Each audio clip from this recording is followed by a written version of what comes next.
Year after year, trading card games compete for players' attention, all trying to bring something new to the table in order to appeal to an existing fan base as well as attract new players to the hobby. Within the past decade, not only have many TCGs released as digital exclusives such as Hearthstone, but legacy TCGs such as Magic the Gathering and Pokemon have established their own digital presence. What's up everyone, my name is Livid, and this is Legacy Gaming. And as an avid trading card collector and competitive player, I want to break down Pokemon's second entry into the digital landscape, Pokemon TCG Pocket, and share our free-to-play review of this new mobile experience.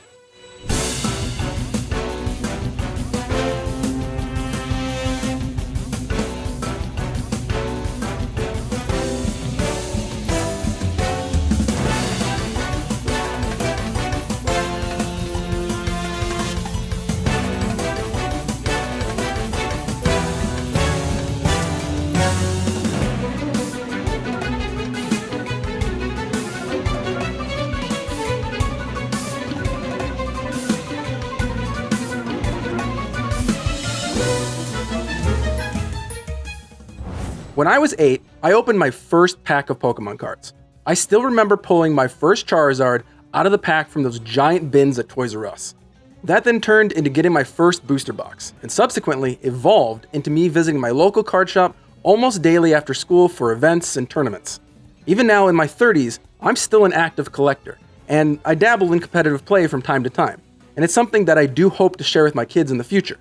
So when I saw the announcement for Pokemon TCG Pocket, I'll admit I was confused.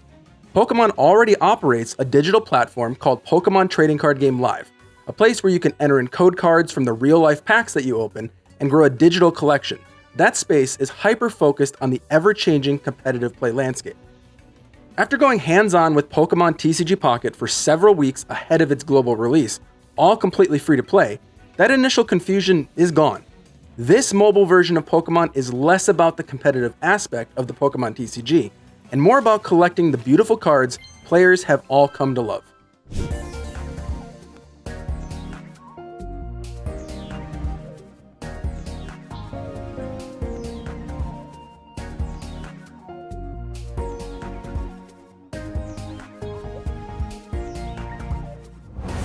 The initial parts of Pocket's experience is very much what you'd expect from a mobile game. You'll engage in a number of tutorials, all aimed at helping you understand the menus, in-game currencies, and systems as you begin opening packs and engage in battles. Now, as you complete these initial tasks, more of the game opens up and you'll rapidly begin acquiring currencies to fuel your initial collecting flurry. Now, as many know, this aspect of the game can get expensive, but that's where Pocket seems to approach things in a surprisingly consumer-friendly manner. Every 12 hours, the game will grant you one free pack to open, so 2 total per day. You can, of course, speed this process up by spending pack hourglasses, which will reduce your timer by 1 hour per hourglass until you get the next pack. You'll get a notification when it's time to press the big bright open pack button, and then you'll choose from one of 3 packs at launch, all part of the game's very first set of cards called Genetic Apex. Then you'll select a pack from a carousel, each with their own generated contents, and you'll swipe across the top of the pack to rip it open, revealing the cards inside. Now, I personally thought replicating the satisfaction of ripping physical TCG packs was going to be challenging, but man, they nailed the experience here. Now, the pack arts at launch consist of Pikachu, Mewtwo, and Charizard, and the pack you pick has an impact on what you can potentially pull. The full set contains 226 cards, as well as 59 rare special illustration cards. There are even some cool hidden cards locked behind achievements. Now, within each booster pack, there are specific cards exclusive to that specific pack, but also a pool of cards that can be found in any of the 3 packs. For instance, when opening the Mewtwo pack, not only does this pack contain cards like Gardevoir and Dragonite, but this is also the only pack where you could pull the immersive Mewtwo card. Immersive cards bring you along a cinematic camera path within that specific art for a short period of time, and it's genuinely one of the coolest ways that I've seen a card illustration done in a TCG to date. As you open packs, you'll be rewarded with 5 pack points.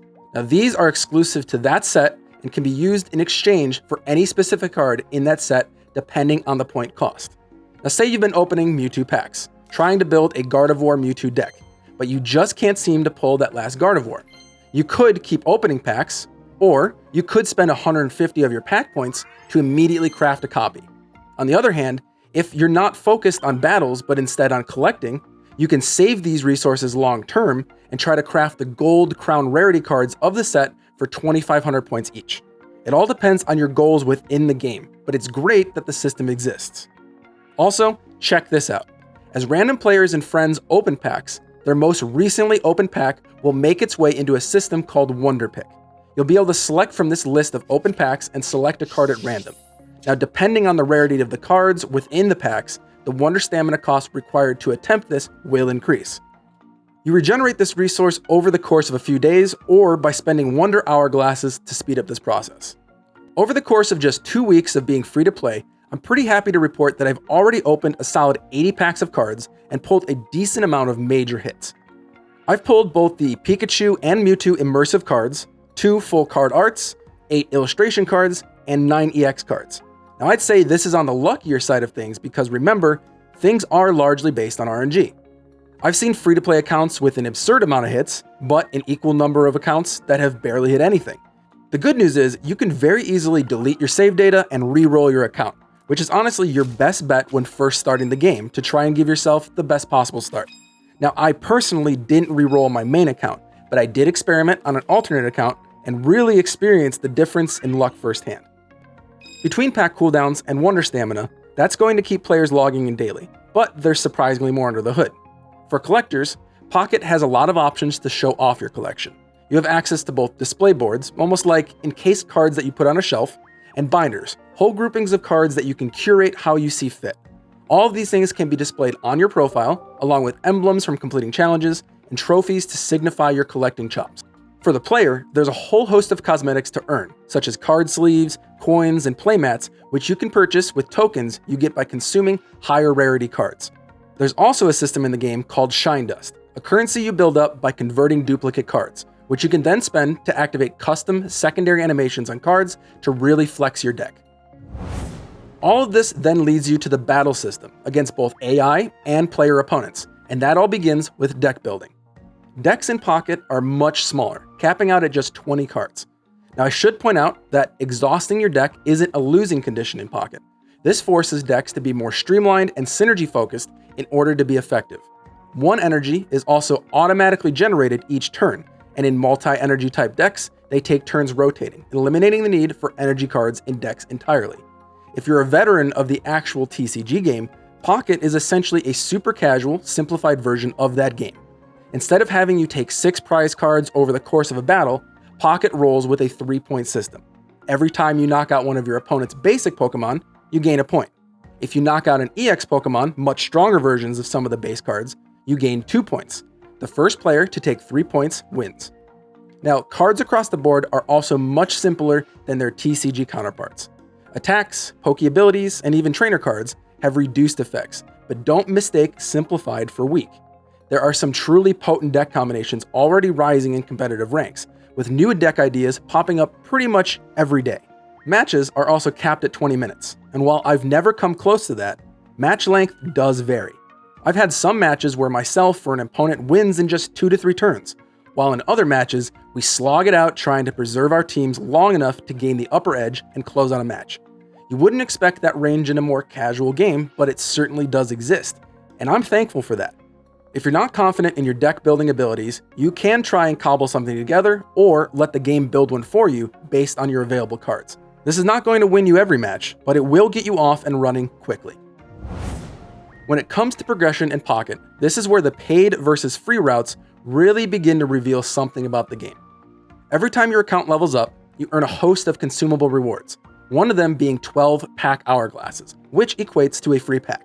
Believe it or not, opening packs grants the most XP at 25 per pack. This means that if you are spending real money to open packs, your account will level up faster, and that means you'll be getting access to those extra free packs even sooner. The more packs you open, the higher your chances are to hit a strong card, which you can leverage in battles. And let's be clear, I think most of us saw this coming. Now here's where this becomes a problem, at least for me. After a battle, the winner of the match gains 15 account XP, while the loser earns, well, nothing. It's entirely possible to go several hours hitting a wall of players with juiced decks and not be able to squeak out a win, and that feels awful. At this point, reviewing the game as part of a smaller early access group that does have quite a few whales, this is a glaring issue. And as a free-to-play account, it's hard to see past this one aspect of the game. A better solution would be to award players 5 XP per point they earn in a match. So if you play a heated game and you lose 2 to 3, you still walk away with 10 XP for your time, while the winner still gets that 15 XP chase. The only reason I don't see them implementing this is because they clearly want you to just buy more packs. Shocker. I really don't like that. I've been lucky with my pulls and have managed to make several strong decks that scrape wins off some of the strongest decks out there. But there are other matches that I just instantly lose because of a potent combination of rare cards. If the losing player still managed to gain some XP, then I would not be bothered by this system. Now, other progression systems include missions, which include daily, decks, and deck varieties. Daily missions are just your basic tasks like opening packs and playing a match. These tend to award a fixed amount of extra pack hourglasses per day.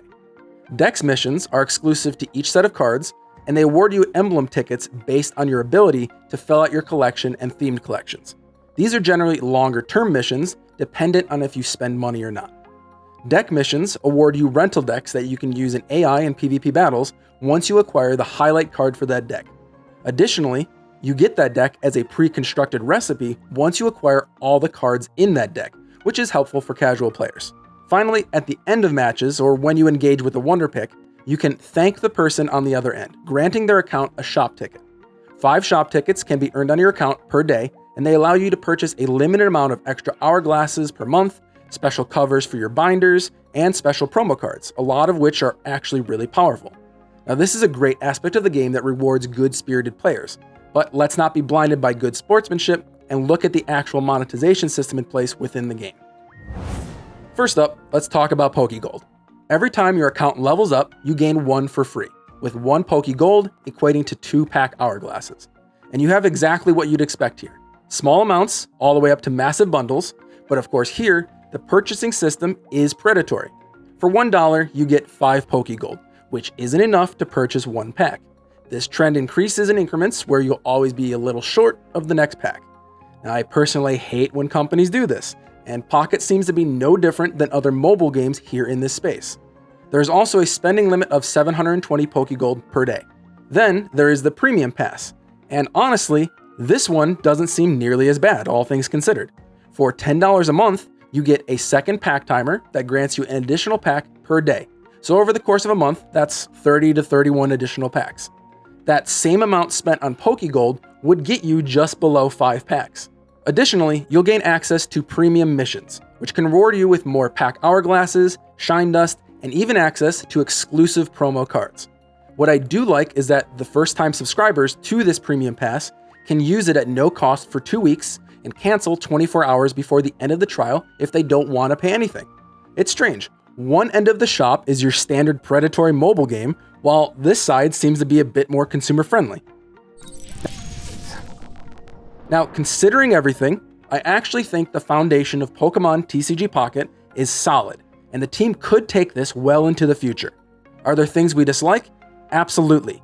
And the predatory monetization should be called out every time because it takes advantage of players. But if you go in with the mindset that you're free to play all the way, there's still fun to be had.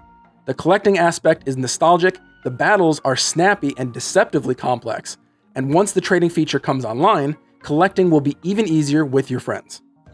As of October 30th, Pocket is now live for everyone to jump into, but there's still a lot of questions as to how the game will transform over time. As far as we're concerned, there's enough here that's kept us engaged for the past few weeks, and that path forward looks pretty straightforward. Friends, as always, the choice is up to you, but if you decide to play Pokemon Pocket, let us know what you think in the comments down below. Of course, if you like this video and you want more reviews in your feed, do us a solid. Hit that thumbs up and consider subscribing. My name is Livid, and from everyone here at Legacy Gaming, thanks for watching, and play on.